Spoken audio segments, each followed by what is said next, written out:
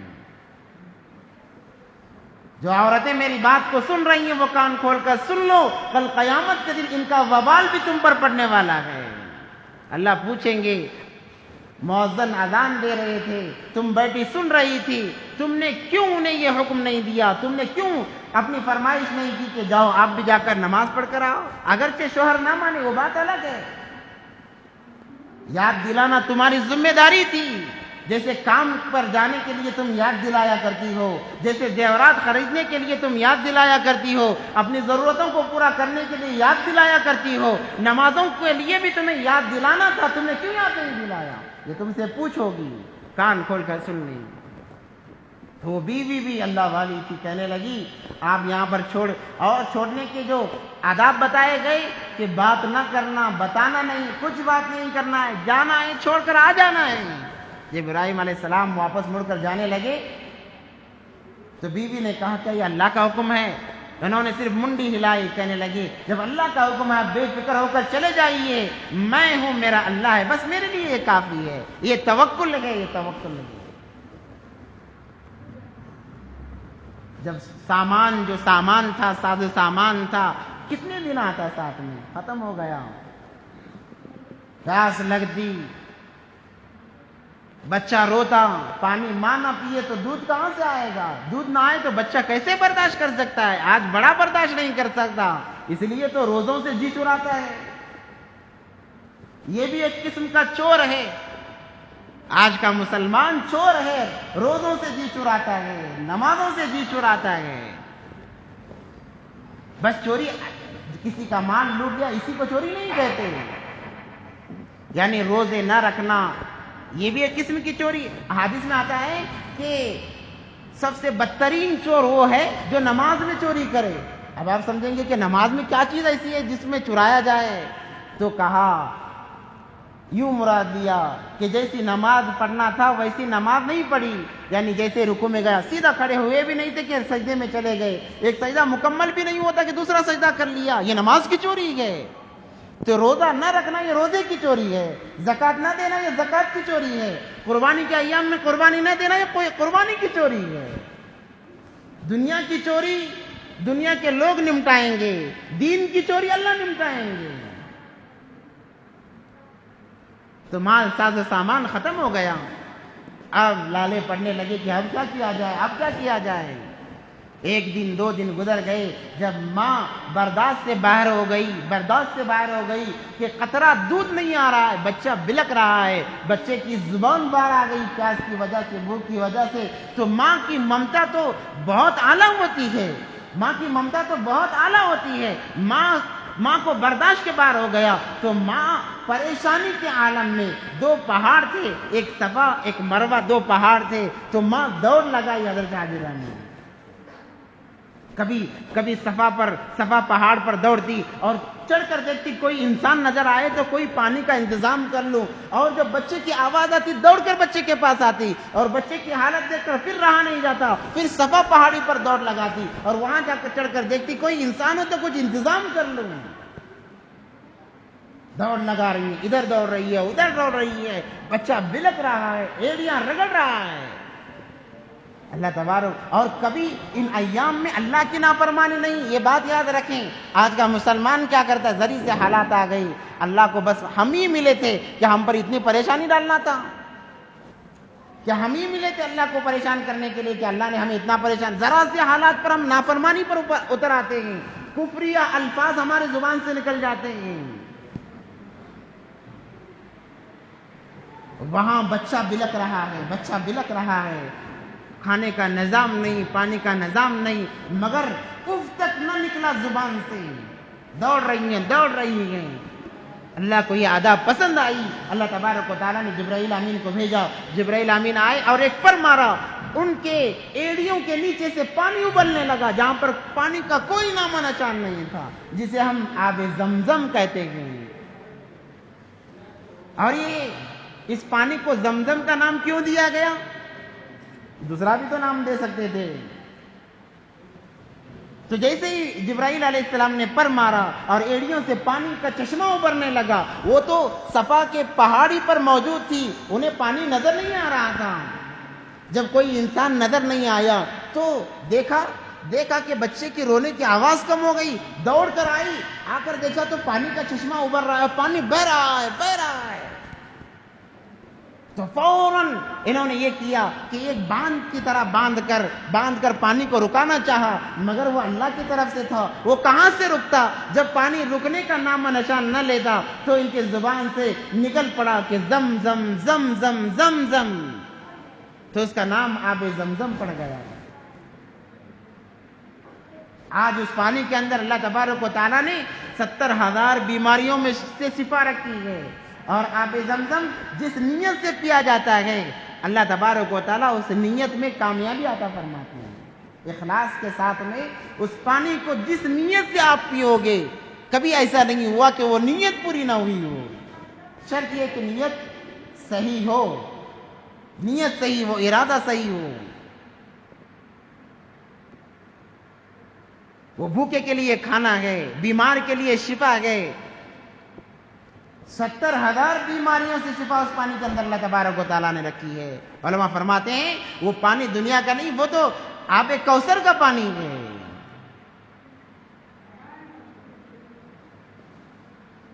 تو الغرض ایک نظام چلا، وہاں سے آبادیاں بڑھی، جب بچہ کچھ بڑا ہو گیا، امام قرطبی رحمت اللہ علیہ نے اپنی کتاب میں لکھا ہے، تفسیر قرطبی، اس کے اندر لکھا ہوا ہے کہ جب بچہ بڑا ہو گیا، حضرت اسماعیل بڑے ہو گئے، بولنے کے قابل، چلنے پھرنے کے باپ کے ساتھ قابل، کیونکہ حضرت ابراہیم کبھی کبھار آ جایا کیا کرتے تھے ملاقات کے لیے۔ جب یہ کچھ بڑے ہو گئے، باپ کی انگلی پکڑ کر چلنے لگے، باپ کے کام میں ہاتھ بٹانے کے قابل ہو گئے، تو دوبارہ یہ اشکال پیدا ہوا کہ ابراہیم اب تو اپنے بچے کی محبت میں گرفتار ہو گئے ہیں۔ اللہ نے کہا کہ ایسا نہیں، وہ ہمیشہ میرے لیے قربان ہے۔ تو اللہ تبارک و تعالیٰ نے آخری آزمائش یہ دی کہ کہا کہ اپنے بچے کو ذبح کیا جائے۔ وحی کے ذریعے سے یہ بات نہیں بتائی گئی، بلکہ خواب میں حضرت ابراہیم علیہ السلام سوئے ہوئے ہیں، انہوں نے خواب دیکھا۔ خواب 2 طرح کا دیکھا، بعض مفسرین فرماتے ہیں یہ دیکھا کہ کسی چیز کو ذبح کیا جا رہا ہے، بعض مفسرین فرماتے ہیں کہ کوئی کہنے والا کہہ رہا ہے کہ اللہ کے نام پر قربان کرو، اللہ کے نام پر قربان کرو۔ الغرض دونوں سے قربانی مقصود تھی۔ جیسے ابراہیم علیہ الصلوۃ والسلام نے خواب دیکھا، دوسرے دن اٹھے، کشمکش میں وہ دن گزرا، سوچ و فکر میں وہ دن گزرا جسے یوم التربیہ کہتے ہیں۔ 8 ذی الحجہ کو انہوں نے کی رات میں انہوں نے 7 ذی الحجہ کی رات میں خواب دیکھا، 8 ذی الحجہ کی صبح سے شام تک وہ سوچ میں رہے کہ اس خواب کا مطلب کیا ہو سکتا ہے، جسے یوم التربیہ کہتے ہیں، یعنی سوچ و فکر کا دن۔ ایک دن گزرا، دوسرے دن سوئے، پھر وہی خواب ہیں، جب صبح کی تو پہچان لیا کہ اللہ تبارک و تعالیٰ قربانی چاہتے ہیں۔ اب پتہ نہیں کہ کس کی قربانی ہے، کس چیز کی قربانی ہے۔ بعض بصری فرماتے ہیں کہ انہوں نے 100 اونٹوں کو ذبح کیا، جسے یوم عرفہ کا دن کہا جاتا ہے۔ یوم عرفہ کا دن، یعنی اب وہ پہچان لیے کہ میرے خواب کی کیا تعبیر ہے۔ عرفہ یعرف پہچاننے کو کہتے ہیں، یوم عرفہ پہچاننے کے دن کو کہتے ہیں۔ انہوں نے پہچان لیا کہ اللہ قربانی چاہتے ہیں، تو انہوں نے 100 اونٹوں کی قربانی دی۔ جب تیسرے دن پھر سوئے ہیں، پھر وہی خواب پڑا ہے۔ کوئی کہنے والا کہہ رہا ہے کہ اے ابراہیم، اپنے جو تمہیں سب سے زیادہ جو چیز محبوب ہے، اس چیز کی قربانی دو اللہ کے نام پر۔ جب تیسرے دن اٹھے، جسے یوم النحر یعنی عید الاضحیٰ کا نام دیا جاتا ہے، یہ سمجھ گئے، کیونکہ نبیوں کا خواب بھی وہی کے مانند ہے، اور مسلمان کا خواب بھی وہی کا 40واں حصہ ہوا کرتا ہے۔ اسی لیے اپنے اچھے خواب کسی کو نہ بتایا کریں اور نہ برے خواب بتائیں۔ اگر بتانا ہی ہے تو کسی اللہ والے سے رابطہ کرے، یا کسی عالم سے جو معتبر ہو، جو ہمارے خواب کی صحیح تعبیر دے سکے، ایسے انسان سے ہمارا خواب معلوم کریں۔ خواب کے ذریعے سے بعض مرتبہ اللہ بڑے بڑے بشارتیں عطا فرماتے ہیں، ہمیں سمجھ میں نہیں آتا۔ ہم سمجھتے ہیں کہ خواب ایسے ہی ہو گئے، خواب ایسے ہی نہیں ہوا کرتے۔ بعض خواب اس کے اندر ہماری زندگی کو بدل دیتے ہیں۔ بعض خواب،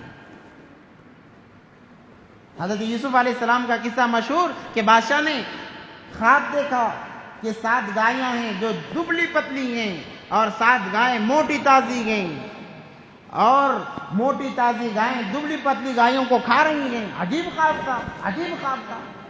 جب یوسف علیہ السلام سے تعبیر معلوم کی گئی تو انہوں نے کہا کہ 7 سال تک بہت فراوانی ہوگی، اللہ بہت مال دے گا، اس کے بعد میں 7 سال قحط ہوگا۔ تمہارے بادشاہ سے کہو کہ جب فراوانی ہوگی 7 سال، اس اناج کو ضرورت کے وقت جیسا استعمال کر کے بچا کر رکھے، اور جب 7 سال قحط سالی ہوگی، اس مال کو اس وقت میں استعمال کیا جا سکتا ہے۔ اور ایسے ہی ہوا، بادشاہ بڑا خوش ہوا، حضرت یوسف علیہ السلام کو جیل سے نکال کر تاج پہنا کر بٹھا دیا، بادشاہ بنا لیا۔ تو یہ خواب کی تعبیر ہوتی ہے۔ کتابوں میں ایک واقعہ لکھا ہوا ہے کہ ایک انسان نے خواب دیکھا، وہ دیکھ رہا ہے خواب میں کہ وہ ہوا میں اڑا ہوا ہے، ایک پیر اس طرف مشرق کی طرف ہے اور ایک پیر مغرب کی طرف ہے، اور وہ یوں بیٹھا ہوا ہے، کھڑا ہوا ہے خواب میں۔ تو یہ پریشان ہو گیا کہ بھئی اس کا ماجرا کیا ہے، عجیب خواب میں نے دیکھا ہے۔ اسی سوچ میں جا رہا تھا کہ کوئی پادری یا کوئی پنڈت مل گیا، اس سے پوچھ لیا کہ میں نے ایسا خواب دیکھا ہے۔ اس نے کہا اچھا تو نے ایسا خواب دیکھا ہے، یہ تو بہت برا خواب تھا۔ انہوں نے کہا کہ کیا تعبیر اس کی ہے؟ کہنے لگا کہ ایک وقت ایسا آئے گا کہ چند لوگ تیرا یہ پیر کو پکڑیں گے، آدھے لوگ اس پیر کو پکڑیں گے، اور تجھے بیچ میں سے چیر دیا جائے گا۔ یہ پریشان ہو گیا کہ بھئی ایسا خواب تھا، اور ان صاحب نے تو اور زیادہ ڈرا دیا۔ الغرض اسی سوچ میں جا رہا تھا، ایک اللہ والے ملے، ایک عالم صاحب ملے، انہوں نے پوچھا کہ کیوں پریشان ہو؟ کہنے لگا کہ میں نے خواب دیکھا ہے اور اسی طرح خواب دیکھا ہے۔ انہوں نے پوچھا کسی کو بتایا تو نہیں؟ کہنے لگا کہ ابھی بتا کر آیا ہوں۔ خواب جب انسان کو گرتا ہے اور اس خواب کی تعبیر کسی کو پوچھ لی جاتی ہے، کسی کو خواب بتا دیا جاتا ہے، اور اس انسان کے زبان سے جو الفاظ نکلتے ہیں وہ الفاظ صحیح ہو جاتے ہیں، ورنہ کسی کو بتائی نہیں۔ اگر ڈراؤنا خواب دیکھا ہے تو استغفار کریں، اچھا خواب دیکھا ہے تو اللہ کا شکر ادا کریں۔ اچھا ہے تو ہمارے لیے اچھا ثابت ہوگا، برا ہے تو اللہ اس کو ٹال دیں گے استغفار کی وجہ سے۔ تو انہوں نے کہا کہ تیرے خواب کی غلط تعبیر کی گئی ہے. ایک وقت ایسا تیری زندگی میں آنے والا تھا کہ تو مشرق سے لے کر مغرب تک، شمال سے لے کر جنوب تک تو حکومت کرنے والا تھا، تجھے اللہ بادشاہ بنانے والے تھے، مگر افسوس کہ کسی نے غلط تعبیر کر دی، اب تیری موت ایسے ہی ہوگی. چند دن نہیں گزرے تھے کہ کسی چوری کے الزام میں اسے لوگ بھگاتے ہوئے آئے اور پکڑ کر ویسے ہی اسے مار دیا. تو خواب کے ذریعے سے انسان کئیوں کی زندگیاں بدل جاتی ہیں، اور خواب ہی کی وجہ سے کئیوں کی زندگیاں تباہ و برباد ہو جاتی ہیں. اسی لیے کہا ایمان والے کا خواب نبوت، ایمان والوں کا خواب نبوت کا 40واں حصہ ہوا کرتا ہے. تو یہ سمجھ گئے کہ اللہ یہ چاہتے ہیں، اور انہوں نے سوچا کہ مجھے سب سے زیادہ جو محبوب چیز ہے میرے نزدیک میری اولاد ہے. تو انہوں نے بیٹے کو تیار کیا، جس کا قرآن میں بڑی تفصیل سے ذکر کیا گیا ہے. فلما بلغ معه السعي قال يا بني انی ارا فی المنام انی اذبحک، کہ اے میرے بیٹے میں نے خواب دیکھا ہے انی اذبحک، کہ میں تجھے ذبح کر رہا ہوں. فانظر ماذا ترى، اب بتا تیری کیا رائے ہے، تو کیا کہتا ہے. دنیا کے اندر یہ عظیم شخصیات گزری ہیں، اور کہ باپ بیٹے سے اب اس کی تمنا پوچھ رہا ہے کہ بتا تیری تمنا کیا ہے، میں نے تو خواب میں یوں دیکھا ہے، تو کیا کہتا ہے. تو بیٹا بھی نبی کا بیٹا تھا، وہ بھی اسماعیل، جن کی نسل میں سرور کونین حضرت محمد مصطفیٰ صلی اللہ علیہ وسلم تشریف لانا تھا، وہ تھے. وہ کہنے لگے یا ابتی، اے میرے ابا، افعل، کر گزرو، ما تؤمر، جو کچھ آپ کو حکم دیا گیا ہے. ستجدنی انشاء اللہ من الصابرین، آپ مجھے صبر کرنے والوں میں سے پاؤ گے. ہے کوئی آج کی اولاد کہ باپ کے کہنے پر یہ کہے کہ آپ جو میرے لیے فیصلہ کریں ابا جی، وہ میرے لیے حتما فیصلہ، اب جو فیصلہ کرنا ہے کر لیں. ہے کوئی اولاد آج؟ اور یہاں پر باپ بتا رہے ہیں کہ میں تجھے ذبح کر رہا ہوں. فانظر ماذا ترى، بتا اب تیری کیا رائے ہے. بیٹے نے کہا افعل ما تؤمر ستجدنی انشاءاللہ من الصابرین، آپ مجھے بھاگنے والوں میں سے نہیں بلکہ صبر کرنے والوں میں سے پاؤ گے. باپ بیٹے کا مشورہ ہوا. ابراہیم علیہ السلام نے حضرت اسماعیل کو نہلایا، نئے کپڑے پہنائے، اور ایک چاقو لی اور ایک رسی لے لی، اور بیوی سے کہا کہ ہم فلاں جگہ جا کر آتے ہیں، کچھ لکڑیاں وغیرہ لے کر آتے ہیں، یا کسی فنکشن کو جا رہے ہیں، یا کسی جگہ جا رہے ہیں. یہ کہہ کر نکلے. تو جب یہ چلے، دو لوگ جب چلے تو شیطان کو بڑا ایک صدمہ پہنچا. وہ پریشان ہو گیا کہ یہ تو اللہ کے حکم کو بجا لانے کے لیے جا رہے ہیں، اب کیا کیا جائے. تو سب سے پہلے شیطان بھاگا اما ہاجرہ کے پاس میں. اسی لیے کہا جاتا ہے کہ عورت شیطان کے تیروں میں سے سب سے پہلی اور سب سے خطرناک تیر ہے. جتنے فتنے وجود میں آئے ہیں یا آئیں گے وہ عورت ہی کے ذریعے سے آئیں گے. اور اس کا توڑ یہ نہیں کہ بھئی عورتیں یہ سمجھیں کہ بھئی فتنے کی جڑی ہم ہیں، ایسا نہیں ہے. اور جتنے بڑے بڑے فتنوں کا خاتمہ ہوگا وہ بھی عورت ہی کے ذریعے سے فتنوں کا خاتمہ ہوگا. دونوں چیزیں ہیں. تو شیطان دوڑا ہوا گیا، جا کر کہنے لگا کہ بی بی تجھے پتا بھی ہے کہ تیرا شوہر تیرے بچے کو کہاں لے جا رہا ہے؟ کہا کہ مجھے پتا نہیں، کسی جگہ جانے کا ارادہ وعدہ کر کے گئے ہیں. کہنے لگا انسانی شکل میں آ کر کہنے لگا بی بی جی آپ کو ایسی بڑھاپے کی عمر میں اولاد ہوئی ہے، آپ کا شوہر آپ سے آپ کی اولاد چھیننا چاہتا ہے، وہ اللہ کے نام پر ذبح کرنے کے لیے جا رہا ہے. انہوں نے کہا کہ کیوں؟ تو شیطان کہنے لگا کہ انہوں نے ایک خواب دیکھا اور اس خواب کو وہ صحیح سمجھ بیٹھے اور اللہ کے نام پر قربان کرنے جا رہے ہیں. جب بی بی نے سنا کہ انہوں نے خواب دیکھا ہے اور اس خواب کو پورا کرنے جا رہے ہیں تو کہنے لگے مجھے کوئی فکر نہیں ہے، اگر اللہ کی طرف سے یہ اشارہ ہے تو میرے ایسے 1000 بیٹے اللہ کے لیے قربان ہیں. ناکام ہو گیا. شرمندگی اٹھاتے ہوئے اب سوچا کہ اب کیا کیا جائے، اب کیا کیا جائے، اب کیا کیا جائے، وہاں سے دھتکار کر بھگا دیا گیا۔ تو اس نے سوچا کہ چلو بچے کو بہکاتے ہیں، بچے کو بہکاتے ہیں۔ دوڑا ہوا بچے کے پاس آیا، کیونکہ ذرا فاصلہ تھا، ان کے باپ آگے تھا، بچہ پیچھے تھا۔ جا کر کہنے لگا بیٹا تجھے پتا بھی ہے تیرے ابو تجھے کہاں لے جا رہے ہیں؟ کہنے لگا کہاں لے جا رہے ہیں؟ وہ تجھے ذبح کرنے لے جا رہے ہیں۔ اس بچے نے کہا کیوں؟ اللہ نے انہیں خواب میں بتایا ہے۔ جب بچے نے اللہ کا نام سنا، حضرت اسماعیل نے کہنے لگے کہ اللہ کا حکم ہے، میں اپنے ہزاروں جانیں قربان کرنے کے لیے تیار ہوں، تو مردود شیطان ہے نکل جا۔ وہاں سے انہوں نے اٹھا کر کنکریاں ماری۔ جب حاجی جاتا ہے حج کرنے کے لیے 3 جگہ کنکریاں ماری جاتی ہیں، 3 جگہ، وہ یہی جگہ ہیں۔ پہلے حضرت حاجرہ کے ذریعے، دوسرا حضرت اسماعیل کے ذریعے، اور آخر میں وہ دوڑتا ہوا ابراہیم علیہ السلام کے پاس گیا اور کہنے لگا ابراہیم خواب کو پورا کرنے جا رہے ہو، خواب کا بھی کوئی اعتبار ہے، خواب کا بھی کوئی اعتبار ہے، تم نے خواب دیکھا ہے، اس خواب کو پورا کرنے کے لیے اپنے بچے کی بلی لوگے، اپنے بچے کا جان لوگے، 80 سال کے بعد میں اولاد ہوئی ہے، ذرا سوچو، خواب تو خواب تھا، اس کو ایسے ہی چھوڑ دو، ویسے بھی تم نے جانور قربان کیے ہیں، کوئی فرق نہیں پڑتا۔ ابراہیم علیہ السلام نے دھتکارا، کہا کہ مردود نکل جا، میرے کام میں رکاوٹ بننے کے لیے آیا ہے۔ انہوں نے کنکریاں ماری، 7 کنکریاں ماری، جو کہ یہ تمام ارکان حاجی کے لیے ضروری، اگر ایک رکن بھی چھوٹ جائے حج مقبول نہیں، حج قابل قبول نہیں ہے۔ یہ حرکتیں کروائی جا رہی ہیں، دیکھو اللہ جسے چاہتے ہیں ان کی یادوں کو قیامت تک کے لیے باقی رکھ دیتے ہیں۔ اب حج کرنے کے لیے انسان کیوں جاتا ہے؟ جا کر کعبۃ اللہ کا دیدار کرے، طواف کرے۔ یہ صفا مروہ میں جا کر دوڑنے کا کیا چکر ہے؟ کچھ نہیں، بس دوڑو، اللہ نے کہا دوڑو دوڑو۔ اللہ کہتا ہے میری بندی کی یاد کو میں تازہ رکھنا چاہتا ہوں، اس لیے تم پر دوڑنا واجب ہے، نہیں دوڑو گے دم دینا پڑے گا، حج قابل قبول نہیں ہوگا۔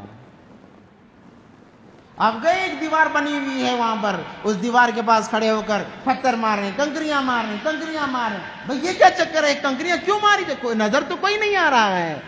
اللہ نے کہا میرے محبوب بندوں نے اس عمل کو کیا ہے، سمجھ میں آئے تب بھی کرو، نہ سمجھ میں آئے تب بھی کرو، کرنا واجب ہے۔ نہ کرو گے، انکار کرو گے، خطرہ ہے کہ ایمان نہ نکل جائے، ایمان نہ نکل جائے۔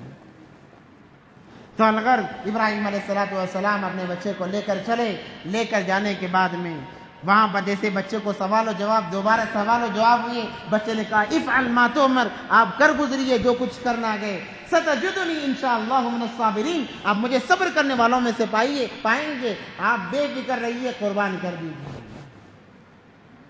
فلما اسلما وتلہ للجبین، اللہ اکبر،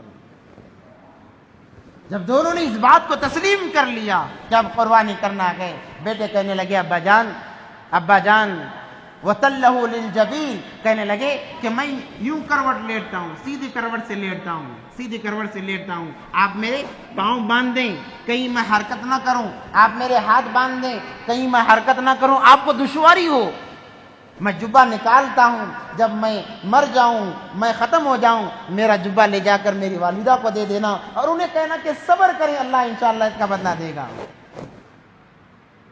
وَتَلَّهُ لِلْجَبِينِ، اور کروٹ سے لیٹ گئے۔ ابراہیم علیہ السلام نے لٹا دیا، اور لٹا کر چوری کو تیز کر لیا۔ ایک عجیب سما بنا ہوا تھا اس وقت میں، فرشتوں میں ہلچل مچی ہوئی ہے کہ اس دنیا پر یہ پہلی مرتبہ ہو کیا رہا ہے، پہلی مرتبہ ہو کیا رہا ہے کہ اللہ کے لیے، وہ بھی خواب کے ذریعے سے بتا دیا گیا، اس خواب کو پورا کرنے کے لیے اپنے چہیتے، اپنے جگر کے ٹکڑے کو ذبح کیا جا رہا ہے اللہ کے نام پر۔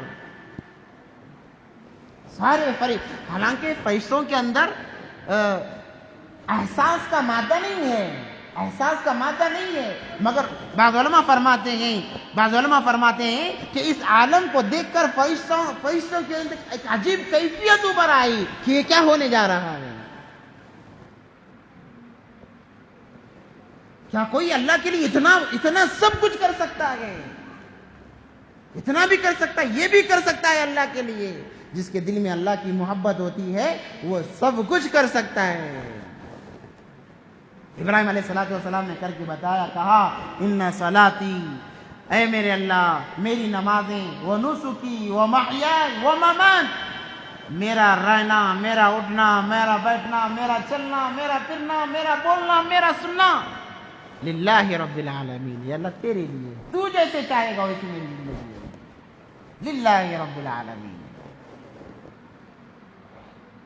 اللہ اکبر، فرشتوں کے اندر ہلچل مچ گئی کہ ہو کیا رہا ہے۔ تو حضرت ابراہیم علیہ السلام نے چوری لی اور اسماعیل علیہ السلام کے گردن پر رکھی اور چلانی چاہی، چوری چلنے کے لیے تیار نہیں ہے، بار بار کوشش کر رہے ہیں، چلنے کے لیے تیار نہیں ہے۔ اللہ نے چوری کو حکم دیا۔ امام قرطبی رحمۃ اللہ علیہ لکھتے ہیں، اے چوری خبردار، اسماعیل کے گلے کا ایک بال بھی اگر کٹا مخلوق سے نکال ڈالوں گا۔ اللہ اکبر، اللہ اکبر۔ وہی حکم آگ کے لیے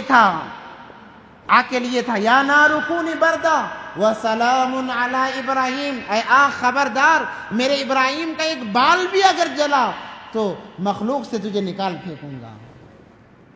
آگ سکتے میں آ گئی تھی۔ علماء فرماتے ہیں کہ جیسے ہی آگ کو یہ حکم دیا گیا ساری دنیا کی آگ نے جلانا چھوڑ دیا، بعض علماء فرماتے ہیں یہ بات کہاں تک صحیح ہے، صحیح روایت سے ثابت تو نہیں ہے، مگر بعض علماء فرماتے ہیں 40 دن تک اگر آپ ہاتھ آگ میں ڈالتے تو آگ چھوتی نہیں کسی انسان کو، کہ اللہ کا حکم آیا ہے۔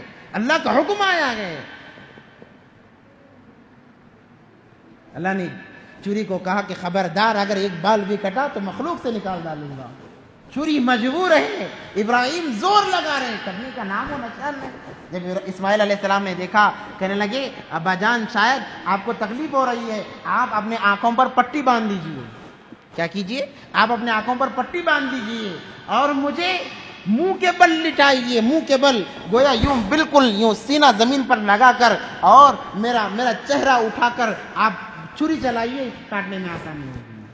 ابراہیم علیہ السلام نے انہیں لٹھایا، یوں بال پکڑ کر منڈی اٹھائی اور چوری گلے پر رکھی اور کہنے لگے اللہ اب تو راضی ہے نا، میں تیرے نام پر ذبح کرنے جا رہا ہوں۔ اللہ اکبر۔ جو اللہ کی محبت میں دیوانے ہوتے ہیں وہ ہر چیز کر گزر جاتے ہیں، اور جنہیں اللہ کی محبت کا چسکا نہیں، انہیں نمازوں کی توفیق نہیں ہوتی، آنا ہوتی ہے، وہ بس ہیں اپنے گھروں کے اندر۔ جاؤ، کون نماز پڑھے، کون اللہ کو راضی کرے۔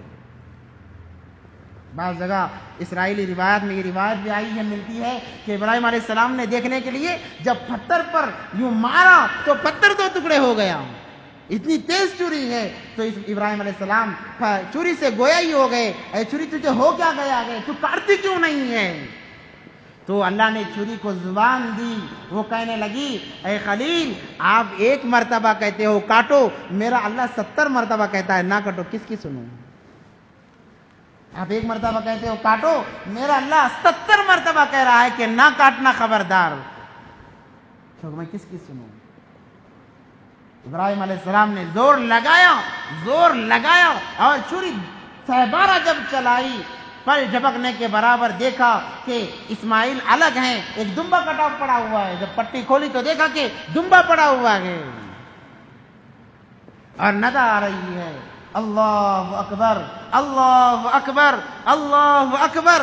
جب انہوں نے آنکھ کھولی دیکھا دمبا پڑا ہوا ہے، اسماعیل علیہ السلام کھڑے ہیں، جن کے زبان سے نکلا لا الہ الا اللہ واللہ اکبر۔ اسماعیل علیہ السلام نے کہا اللہ اکبر وللہ الحمد۔ یہ تکبیر تشریق ہے، یہ تکبیر تشریق ہے۔ ہر مرد، بالغ مرد اور عورت پر یوم عرفہ کے دن سے قربانی کے ایام ختم ہونے تک یہ تکبیر تشریق کرنا واجب ہے، چاہے جماعت سے نماز پڑھو، تنہا نماز پڑھو، تکبیر کہنی ہوگی۔ اللہ نے کہا کہ اے ابراہیم تم اس میں بھی کامیاب ہو گئے، ہم نے آپ کے بچے کے بدلے جنت سے دمبا بھیجا گئے، جنت سے جانور بھیجا گئے، اور اس بات کو لازم کر دیا گئے کہ رہتی دنیا تک جب یہ ایام آئیں گے ہر مسلمان پر واجب ہوگا کہ وہ جو صاحب استطاعت ہے واجب ہوگا کہ وہ تمہاری اس سنت کو زندہ کرے، رہتی دنیا تک، جب تک دنیا قائم رہے گی یہ سنت ہمیشہ چلتی رہے گی کہ ابراہیم علیہ السلام کی. اسی لیے حضرت زید بن ارقم اس کے راوی کہتے ہیں ما هذه الاضاحی یا رسول اللہ، یہ عید الاضحیٰ کیا چیز ہے؟ اللہ کے نبی پاک صلی اللہ علیہ وسلم نے فرمایا ھذا سنت ابیکم ابراہیم علیہ السلام، یہ تمہارے دادا ابراہیم علیہ السلام کی سنت ہے. تمہارے دادا ابراہیم یا تمہارے باپ ابراہیم علیہ السلام کی سنت ہے. صحابہ نے پوچھا فما لنا فیہا یا رسول اللہ، اس میں ہمارے لیے کیا ہے؟ نبی پاک صلی اللہ علیہ وسلم نے فرمایا لکل شعرۃ حسنہ. اور حضرت عائشہ رضی اللہ تعالیٰ عنہ کی ایک حدیث ہے ما عمل ابن آدم من عمل یوم النحر، ابن آدم کے عمل میں سے یوم نحر کے ایام میں کوئی عمل اتنا اللہ کو زیادہ مقبول نہیں ہے جتنا کہ قربانی. احب الی اللہ من احراق الدم، خون بہانا اس وقت میں اللہ کو جو جتنا پسند ہے کوئی عمل اتنا پسند نہیں ہے. وَإِنَّهُ لَيَأْتِي يَوْمَ الْقِيَامَةِ بِقُرُونِهَا وَأَشْعَارِهَا وَأَظْلَافِهَا. اللہ اکبر، کہ یہ جانور کل قیامت کے دن صراط پر آئیں گے اپنے خون کے ذریعے سے، خون کو لے کر، اپنے بالوں کو لے کر، اپنے ناخنوں کو لے کر آئیں گے. وَإِنَّ الدَّمَ لَيَقْعُ مِنَ اللَّهِ بِمَكَانٍ، کہ جانور کا خون کا قطرہ زمین پر گرنے سے پہلے اللہ تبارک و تعالیٰ اس قطرے کو آسمان پر اٹھا لیتے ہیں. اور یوں فرمایا کہ جانور کے خون کا قطرہ شہید کے خون کے قطرے سے بھی افضل ہے. شہید جو اللہ کے راستے میں جا کر شہید ہو جاتا ہے، اس کا جو خون کا قطرہ زمین پر گرنے سے پہلے اللہ اس کی مغفرت فرماتے ہیں نا. فرمایا کہ جانور کے خون کا قطرہ اس شہید کے خون کے قطرے سے بھی زیادہ اللہ کو زیادہ محبوب ہے. فَطِيبُوا بِهَا نَفْسًا، اپنی طرف سے اللہ کے نام پر قربانی دے دو تاکہ یہ سنت زندہ رہے. ہم ایماندار ہونے کی یہ علامت ہم دے سکیں کہ اللہ ہم بھی ایمان والے ہیں، ہم بھی ایمان والے ہیں، ہم بھی تجھ سے محبت کرنے والے ہیں. شرط تو یہ تھی، کہا ابراہیم نے تو اپنے اولاد کو ذبح کرنے کا ٹھانا تھا، اسی لیے علماء فرماتے ہیں کہ جانور کو قربانی کے 5-6 دن پہلے خریدو اور اس سے اپنا انس پیدا کرو، اپنا لگاؤ اس سے بڑھاؤ، جانوروں سے انس پیدا کرو، انسیت پیدا کرو. تمہارے بلانے پر آئے، تمہیں جب دیکھے تو وہ مچائے، ہلچل مچائے اس کے دل کے اندر، وہ تمہارے قریب آنے کی کوشش کرے. ایسا جانور سے اپنا دل لگاؤ.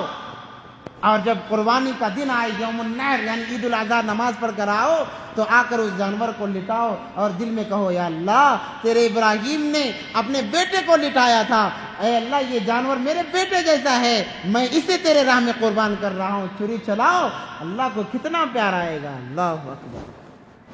مگر ہم چند پیسوں کے خاطر، چند کوڑیوں کے خاطر ایسی عظیم الشان نعمت کو ٹھکرا دیں کہ بھئی آج اس بار قربانی نہیں ہوگی، اس بار قربانی نہیں. یہ بہانے بازی نہ کریں. نبی پاک صلی اللہ علیہ وسلم کی حدیث ہے من کان لہ اسعۃ فلم یضحی، جس کے پاس استطاعت ہے قربانی دے سکتا ہے، جانور قربان کر سکتا ہے، فلم یضحی، وہ قربانی نہ کرے، فلا تقربن یا فلا یقربن مصلانا، وہ ہمارے مصلے کے قریب نہ آئے، نماز کے قریب نہ آئے، نماز نہ پڑھے، وہ جو طاقت کے باوجود قربانی نہ دیں. اور بعض مرتبہ یہ ہوتا ہے کہ چند مسائل بھی میں آپ کو بتا دوں. بعض مرتبہ یہ ہوتا ہے کہ گھر کے اندر بہت سارے افراد ہوتے ہیں اور تقریباً ان لوگوں پر قربانی واجب ہوتی ہے، مگر کوئی ایک آدمی قربانی دے دیتا ہے، کہتے ہیں کہ بھئی ہمارے گھر کی طرف سے ہو گیا، یہ قربانی جس نے دی ہے اس کی طرف سے ادا ہو گیا، آپ پر ابھی باقی ہے. گھر میں اگر 4 افراد ہیں، 4 افراد کی طرف سے ایک قربانی قابل قبول نہیں ہے، جس نے دی ہے اس کا حق ادا ہو گیا، ابھی تو آپ باقی ہیں، آپ اپنے نام سے الگ قربانی دیں.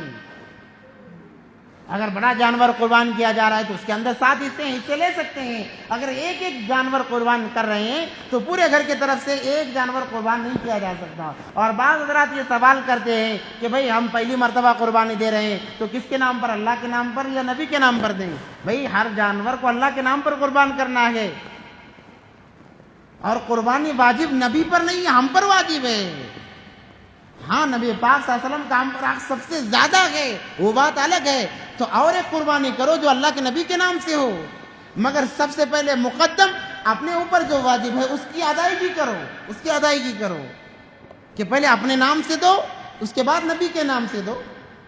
اگر اللہ نے استطاعت دی ہے مرحومین کے نام سے دو، کوئی بات نہیں، مگر پہلی مرتبہ دے رہے ہیں یہ کہہ کر نبی کے نام پر دینا، نبی کے نام پر دینے سے قربانی تو ہو جاتی ہے، آپ پر سے جو واجب ہے وہ ساقط نہیں ہوتا، وہ باقی رہتا ہے۔ اس لیے مقدمہ اپنے آپ کو کریں، مقدمہ اپنے آپ کو کریں، اور ہٹا کھٹا جانور خریدیں، عیبدار جانور نہ ہو، عیبدار جانور نہ ہو، مضبوط جانور ہو، ایسے جانوروں کی قربانی دیں جسے دیکھ کر لوگ پسند کریں۔ اور جانور خریدنے کے بعد جب قربانی ہو جاتی ہے، مختصر بات بتا کر اپنی بات ختم کر رہا ہوں کہ لوگ یہ سوچتے ہیں کہ بھائی ہم نے قربانی دے دی اب سب کچھ ہمارا ہے، ایسا نہیں ہے، بلکہ جب جانور قربان کرو اس کے 3 حصے کیے جائیں، اس کے 3 حصے کیے جائیں، ایک حصہ اپنے لیے رکھیں، ایک حصہ اپنے رشتہ داروں کے لیے، اور ایک حصہ غریبوں کے لیے متعین کریں، غرباء میں تقسیم کریں۔ ہو سکتا ہے ان کے پاس استطاعت نہیں ہے، وہ قربانی سے محروم ہیں، تو ہم جا کر گوشت پہنچائیں ان کے پاس میں جا کر، یہ ہمارا حق ہے، اللہ نے ہمیں طاقت دی ہے، ہمارا حق ہے، بلا کر نہ دیں، خود چل کر جا کر دیں۔ آج کل ایک رواج عجیب بنا ہوا ہے کہ بازو گھر سے ذرا گوشت آیا تو یہ انہیں دے کر بیچتے ہیں، بھائی جو مستحق ہے ان کے پاس جاؤ، یہ ضروری نہیں کہ بھائی اڑوس پڑوس میں ہی اپنا گوشت تقسیم کرو، کہ یہاں سے دیا ایک ہاتھ سے دیا ایک ہاتھ سے لے لیا، ایک ہاتھ سے دیا ایک ہاتھ سے لے لیا، یہ کون سا تقسیم کا طریقہ ہے؟ یہ طریقہ نہیں ہے، آپ غریبوں کو تقسیم کرو، غریبوں کو تلاش کرو اور ان کے گھروں تک جا کر حصہ دو کہ یہ تمہارا حصہ ہے۔ اپنے قربانی کے جانوروں میں غریبوں کا حصہ متعین کرو۔ وہی معاملہ ہوتا ہے 10-15 گلی میں گھر ہوتے ہیں، یہاں سے گیا